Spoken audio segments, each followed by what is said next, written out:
And dadating yung time mga kapigsi na parang tatanawin nyo. Parang tatanawin nyo. Yung iba sa inyo parang feeling ko marami kayong mga investment na properties, mga lupain, ganyan. Wow. Sana all. Parang marami kayong mga investment na properties or kahit hindi properties mga kapisi, pero parang marami kayong investment sa buhay guys, and dadating yung araw na parang tatanawin mo siya, no? Kumbaga parang kunwari may anak ka, parang si Simba, 'di ba? Si Simba sa Lion King.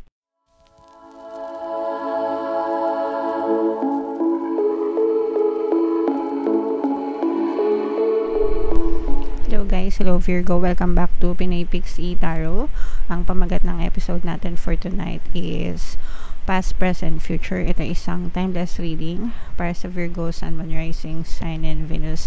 Shuffle ko yung cards guys, hanapin ko yung energy ng Virgo. Ito guys, so Virgo, kayo ay represent ng Mother of Wands sa ating spread. Ito yung combination guys ng positive and negative energy. General reading lang, pwede mag-resonate, pwedeng hindi. Yung sa babang spread mga kapiksi, ito yung past experience nyo.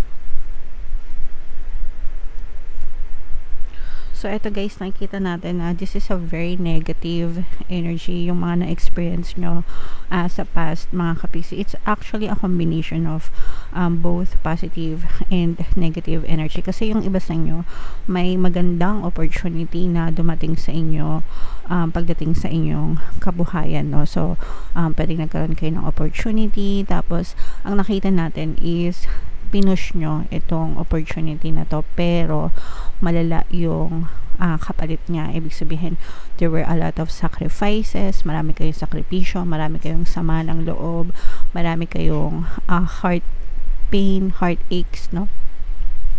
Emotional pain, heartaches na pinagdaanan habang pinupush nyo itong mga pangarap na ito. Kasi I'm sensing na itong opportunity na to, this led to your dreams, no? To you achieving your dreams. Ibig sabihin parang itong opportunity na to, ito yung naging daan para maabot mo yung mga pangarap mo sa buhay. Pero ang kapalit nun is maraming sakit ng kalooban, maraming hirap, maraming sama ng loob, marami kayong toxicities na pinagdaanan, stressful, very stressful yung naging journey nyo, mga kapiksi. At saka maraming hanash, no? Parang maraming hanash sa paligid nyo. Ibig sabihin parang maraming negative na tao na nakasalamuha ka, maraming toxic na experience yung kaakibat nitong journey na pinagdaanan mo sa past. And these are all the prices that you need to pay. Ito yung mga kailangan mong pagbayaran, kailangan mong sakripisyo para ma-achieve mo yung success or tagumpay or itong pinapangarap mo. And that's life guys, diba? Success comes with sacrifices, ika nga. Lahat ng mga successful na tao, lahat yung mga yan, may mga sakripisyo sila. Sometimes kahit yung private life nila, 'di ba? Nasa-sacrifice dahil dun sa mga pangarap nila. So the same goes with you mga kapigsi. Marami kang pinagdaanan na sakripisyo sa buhay para lang ma-achieve mo yung iyong pangarap sa buhay. So ito naman, ang nakikita naman natin sa inyong present na sitwasyon mga kapigsi is naging meron ditong presence ng fire sign, Aries, Leo, Sagittarius. Etong past na experience mo, maganda yung dinulot niyan sa inyo kasi parang naging matatag kayo, naging strong kayo, naging yung wisdom nyo nadagdagan, you grew, no? Ibig sabihin nag-mature ka talaga, no? Naging immune ka na naging immune ka na ibig sabihin parang hindi ka na basta-basta nagpapaapekto sa mga negative na circumstances, sa negative na tao. Parang feeling mo, kakayanin mo na lahat ng ibabato sa'yo kasi parang naging manhid ka na sa mga toxicity, sa mga problema, sa mga reklamo sa buhay, mga kapiksi. So, maganda yung transition mo, guys, no? Hindi naman sa naging pusong bato. Yung iba, no, parang ganon yung gustong iparating sa inyo ng mga barahan na parang naging pusong bato na kayo, emotionless, less sensitive yan. Hindi naman sa emotionless, pero less sensitive na kayo. Ibig sabihin, hindi na kayo basta-basta umiiyak, hindi na kayo basta-basta naninega, hindi na kayo basta-basta tinatamaan. Mas marunong na kayong mag-handle ng mga sitwasyon nyo, mga kapiksi, sa inyong present circumstances. And talaga namang lalo pa kayong namamayagpag, mga kapiksi. Pag sinabing namamayagpag, talagang lumalaki, tumataas, ganyan. And ang maganda pa nito, guys, hindi pa natatapos yung mga opportunities sa inyo. Kasi yung yung parang pintuan ng opportunities sa inyo, bukas na bukas, guys, hindi siya nagsasara. Okay? Bukas na bukas, 2 pinto, ganyan. 'Di ba? Pag pinto, ganyan. So, bukas na bukas siya. Yan. Tapos talagang yung pasok ng biyaya ng mga opportunities sa inyo is tuloy-tuloy lang, mga kapiksi. And yun yung gusto nyong samantalahin habang may mga opportunities pa. Work hard. Sinasamantala nyo kasi alam nyo na magiging beneficial talaga siya sa inyo, mga kapiksi. Alright? Ayan, oh. Grabe talaga, na nararamdaman nyo ba yung mga puno? Ayan, guys. Yan yung sinasabi ko sa inyo na mayabong ang inyong kinabukasan. Magpapatuloy ito hanggang sa inyong kinabukasan. And dadating yung time, mga kapiksi, na parang tatanawin nyo. Parang tatanawin nyo. Yung iba sa inyo, parang feeling ko, marami kayong mga investment na properties, mga lupain, ganyan. Wow. Sana all. Parang marami kayong mga investment na properties, or kahit hindi properties, mga kapiksi, pero parang marami kayong investment sa buhay, guys. And dadating yung araw na parang tatanawin mo siya, no? Kumbaga parang kunwari may anak ka, parang si Simba, 'di ba? Si Simba sa Lion King, tsaka yung tatay niya, nung maliit sila ni Simba, nag-uusap sila ng tatay niya. Sabi sa kanya ng tatay niya, lahat ng nakikita mo, paghaharian mo, ganyan. So parang ganun yung peg mo, mga kapiksi, na parang ginagawa mo ito para sa mga anak mo, kung may mga anak ka, tapos parang sinasabi mo sa kanila na lahat ng nakikita mo dito sa iyo, parang ganon, no? Lahat yan pamana ko sa iyo, lahat yan para sa inyo. So ganon kalawak yung inyong kabuhayan, and yun naman yung reward, mga kapiksi. Yun yung reward ng mga sacrifices mo in the past, na kahit na dumaan ka sa maraming stress, maraming toxic na tao, sitwasyon, yung mga tinatamasa mo in the future, or tatamasahin mo in the future, yun yung reward sa lahat ng paghihirap at pagsasakripisyo mo. Alright? So, guys, i-mind nyo na yan. Grabe, as in, ramdam ko yung bonggang kabuhayan nyo.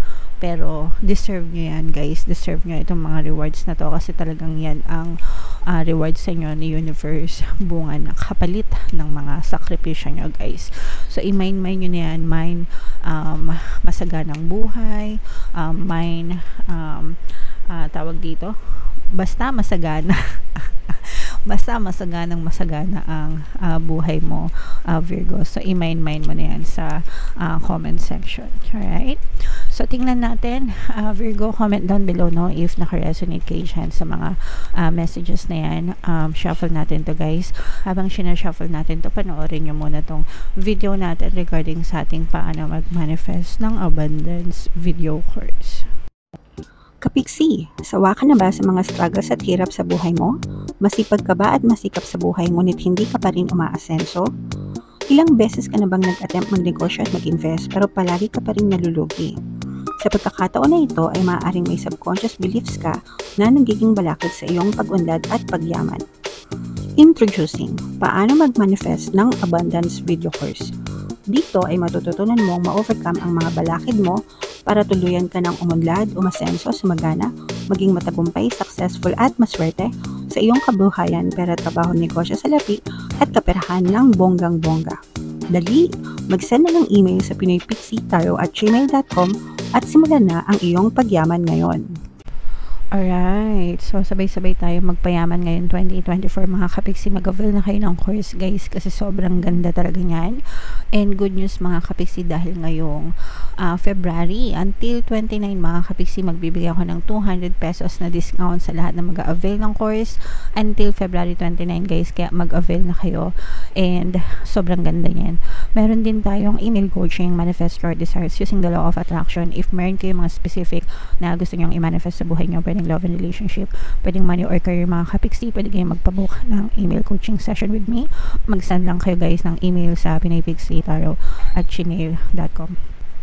Pasensya na kayo sa boses ko guys kung medyo naghihikaos na yung boses ko.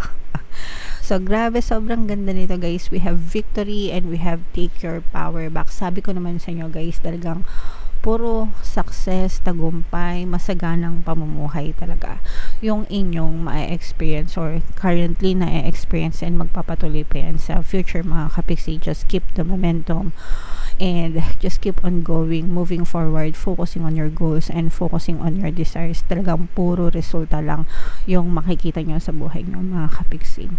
Your prayers have been heard and answered. Have faith. Yan, nakita naman natin na actually sa past nyo pa lang guys, no, sinagot na yung mga dasal nyo and you just keep on moving forward guys, kasi magtutuloy-tuloy talaga yan mga kapiksi. Okay, may ups and downs pero wag nyo nang titigan yung down. Syempre kailangan puro up, up, up lang tayo and talagang magiging victorious, magiging matagumpay ka, magiging successful ka sa journey mo sa buhay. Take back your power mga kapiksi, no? Use your God-given power and intention to manifest blessings in your life, no? It's your life, it's your it's your life, it's your creation, it's your reality mga kapiksi. Life happens from you, not to you. It just takes time, sabi nga na Timothée Chalamet. Ibig sabihin, ikaw ang nagki-create ng iyong buhay, ng iyong reality mga kapiksi. It just takes time. You just have to focus. Kailangan mo lang i-focus yung attention mo dun sa mga bagay na gusto mo and it will be pushed out in your reality always mga kapiksi. Alright? Okay, so yeah. Comment down below Virgo if naka-resonate kayo sa mga messages na to. Sobrang nice, sobrang ganda. I-mind nyo na yan lahat sa comment section mga kapiksi. Ito yung ating mga pampaswerte subliminal guys. Pakinggan nyo na para talaga umasenso kayo ngayong 2024.